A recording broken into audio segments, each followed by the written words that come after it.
life living and making a living can sometimes wear us out, grind us down, and dull our senses. So for a keen mind and a sharp contributive edge that can make it all easier and better and more productive, let's take some time to sharpen our axe. Stay with us right now for Life Talk.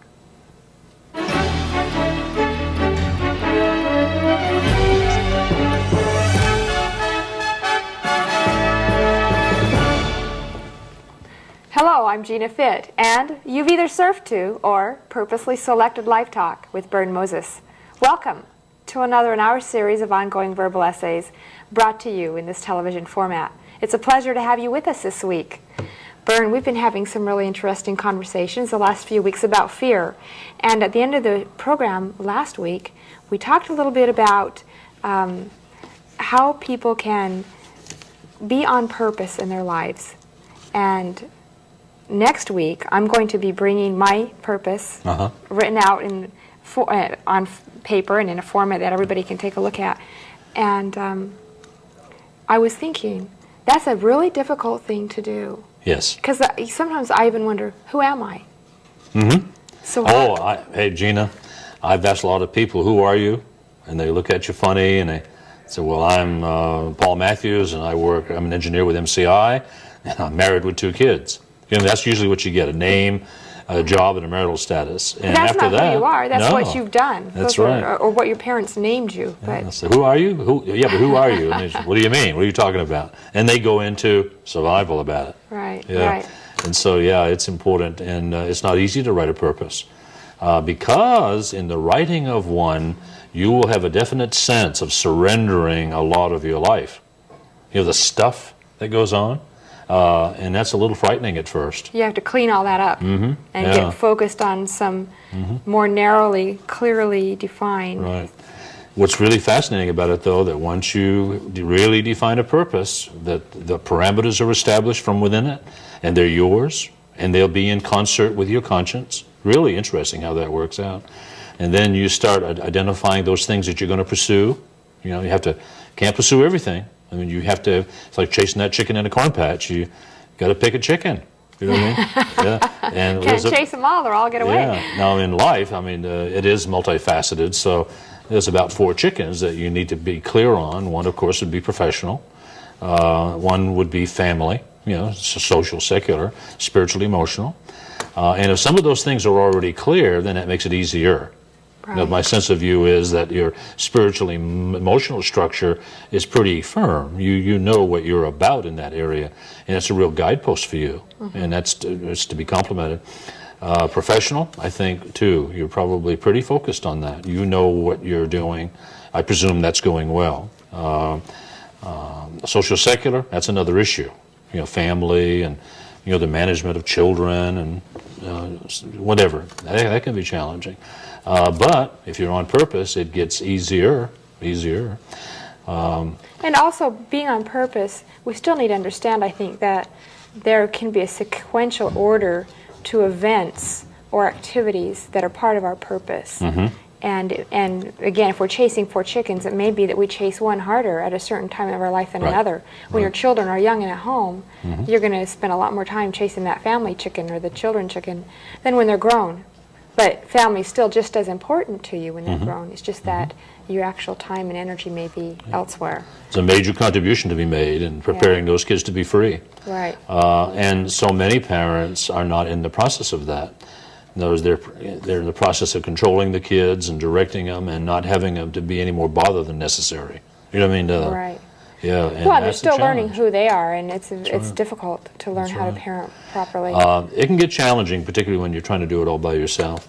There is a major support system out here, though, that most people don't know how to utilize or misunderstand. And I was going to roll over into this. You know, we were talking about who are you?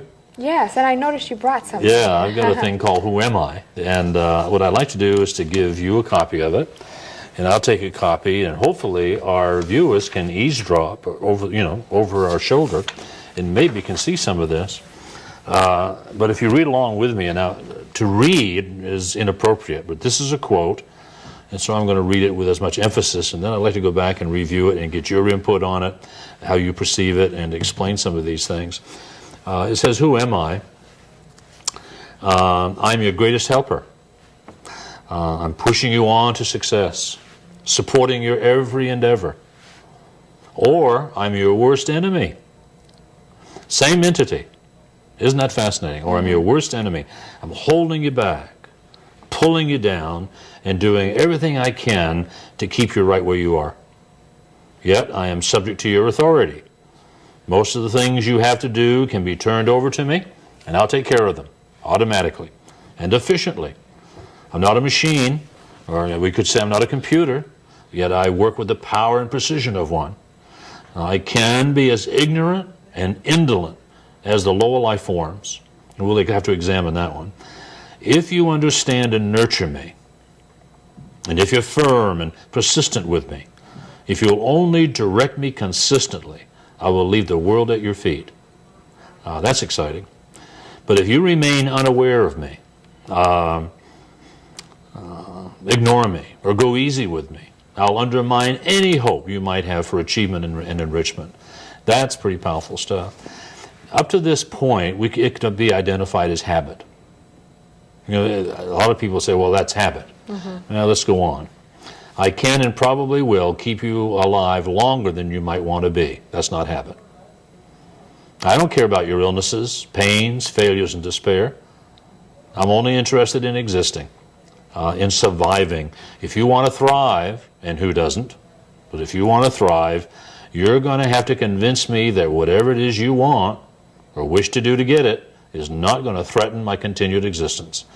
I've been in charge of your life and body for a long time, and we could say I've been in control of your life and body for a long time from this perspective. And for me to diminish or relinquish my power over you is going to take some techniques and actions on your part that you evidently don't know about or haven't bothered to exercise. Now, that's quite common. You'd better get serious and specific. Otherwise, I'm just not going to be bothered. As far as I'm concerned, everything is just as it should be right now. But that's up to you. Say, who am I? Okay, now you know that this, who's talking to who here? This is subconscious mind. Talking to the conscious the conscious mind.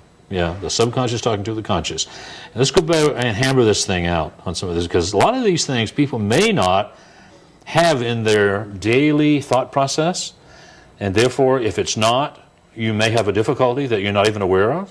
I mean, this is something you should be like moment to moment, at least many times per day, to check in on this a reality. Otherwise, you're in a state of adapting and not even conscious of it. I was doing that for years, Gina. In it had to be 1957, I recognized that for a quarter century, I'd been accommodating, reacting to circumstances, and I couldn't believe it. I mean, recognizing I never had to do that again unless I chose to made all the difference in the world. It didn't happen overnight, but at least I knew I had the authority to make a shift, to get back in command consciously. Big, big step. I'm your greatest helper. I'm pushing you on to success, supporting your every endeavor. It's really fascinating that anything we do well is only because the subconscious has taken over.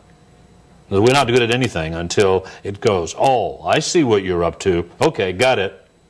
And then it handles that, which is a pretty good sign that once we do something well, we shouldn't do it anymore. Isn't that fascinating? Like once we do something well, we shouldn't do that anymore because it'll get taken care of by an indolent, ignorant subconscious mind that's equipped to handle it. So it frees our conscious mind up for so much more. That's fascinating when you think about it. Or I'm your worst enemy. I'm holding you back, pulling you down, and doing everything I can to keep you right where you are. For example, it's the subconscious mind that would keep a woman in a bad relationship. You know what I mean? Because to the subconscious mind, that's the way it's supposed to be, evidently, because we're still what? Alive. You know what I mean? It's fascinating. People say, well, why doesn't she get out of that? Why didn't she move on? Why didn't she get away from that sexual or physical or emotional abuse? Well, subconscious mind says, wait a minute here, hold on, we're alive, what are you complaining about? And that's all it cares about. And there's so much more in the offing. And so just to be conscious of this, in other words, can you see where that way it is indeed a person's worst enemy if it's contrary to consciousness? I think so. I'm holding you back, pulling you down, yet I'm subject to your authority. At any time, that subconscious is willing to say, oh, okay. Isn't that exciting? Oh, okay. Yeah, I'm subject to your authority. Most of the things you have to do can be turned over to me and I'll take care of them.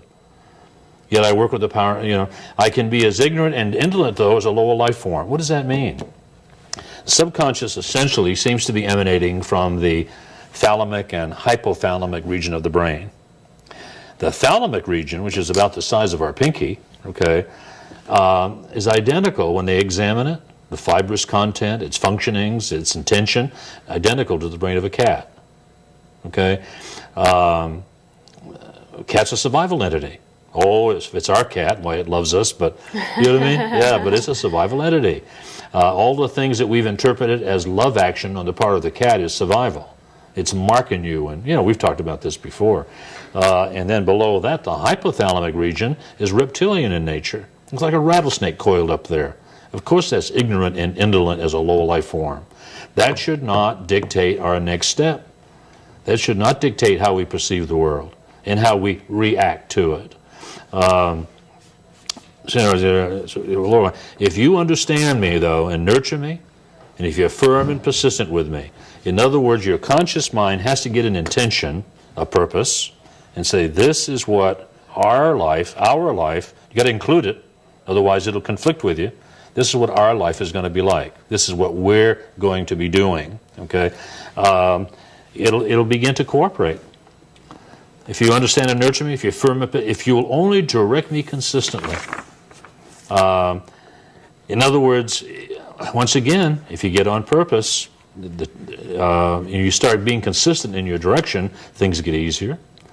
I'll leave the world at your feet, but if you remain unaware of me, and most of us are, ignore me, most of us do, or go easy with me, and everybody does.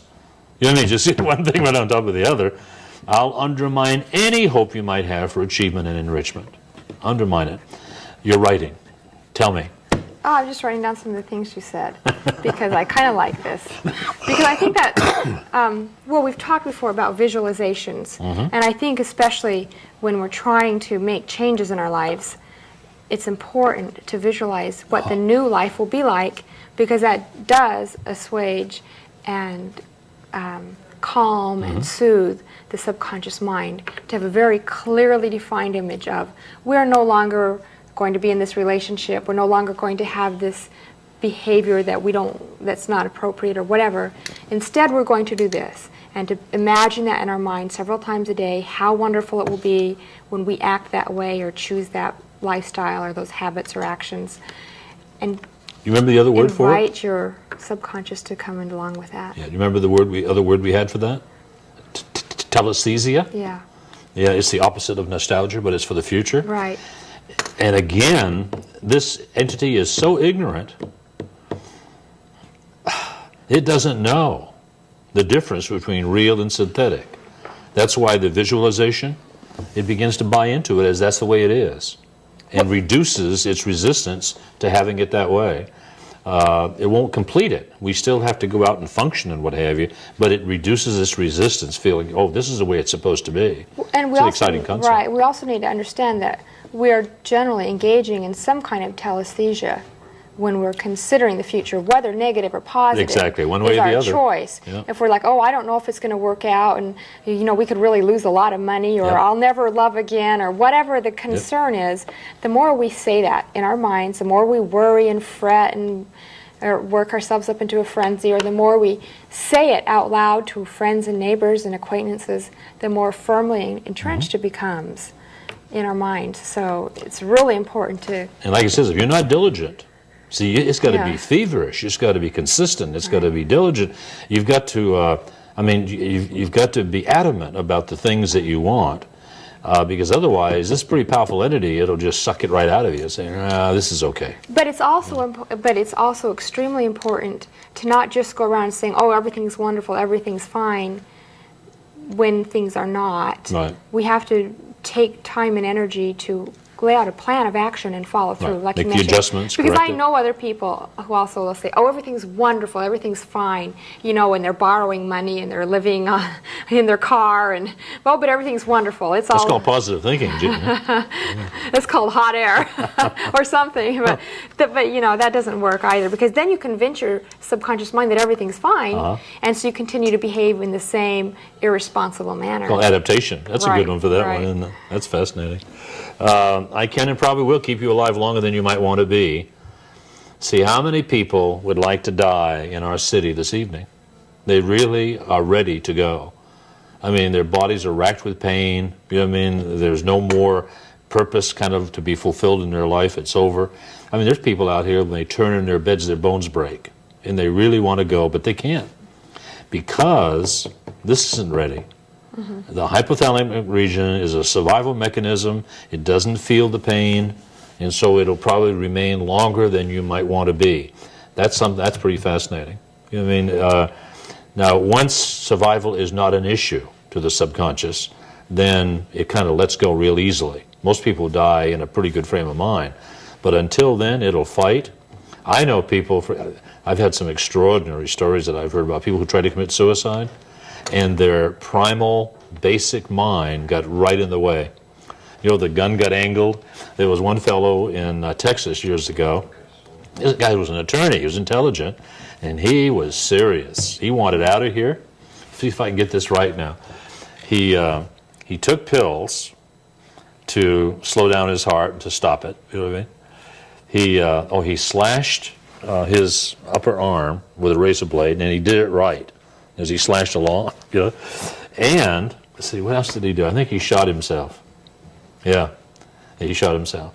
Anyway, the next day, a friend, not hearing from him, checked on him and found him, and he was still alive. Wow. And what happened, when he shot himself, it kind of grazed his head, knocked him out. He fell over on the couch. He fell on his arm, which his body served as a tourniquet. Okay, and the fact that he'd taken the pills slowed his heart rate down so low that he didn't pump out a lot of blood. And so, so I mean, these are the body actually taking over, saying, "Hey, we're not out of here yet, buddy." You know, I mean, the poor guy, when he woke up, I mean, he couldn't even do that right. But it shows you that the subconscious mind is serious. It doesn't want to go yet. But I'll never forget that story. He really, he was well intended. You know what I mean? Hopefully he was able to go on and make something. Yeah, I think he came changes. back and he was okay. There's a lot of fascinating stories about that. Remember Lawrence Harvey, the great English actor? He had a lot of great movies. He was in a state of despair one day, the story goes, and it was in England, and they had these gas stoves. And so he turned on the gas and he got down on the floor and he put his head, shoulders into this gas oven. And it was dirty and grimy and oily and greasy. And he was a very well-kept guy. And he just couldn't tolerate going that way. So he got out and he cleaned the oven. And by the time he finished cleaning it, he began to reperceive his relationship to the world and figured, oh, well, I'll give it another try, and became incredibly successful. Wonderful. That's a great story.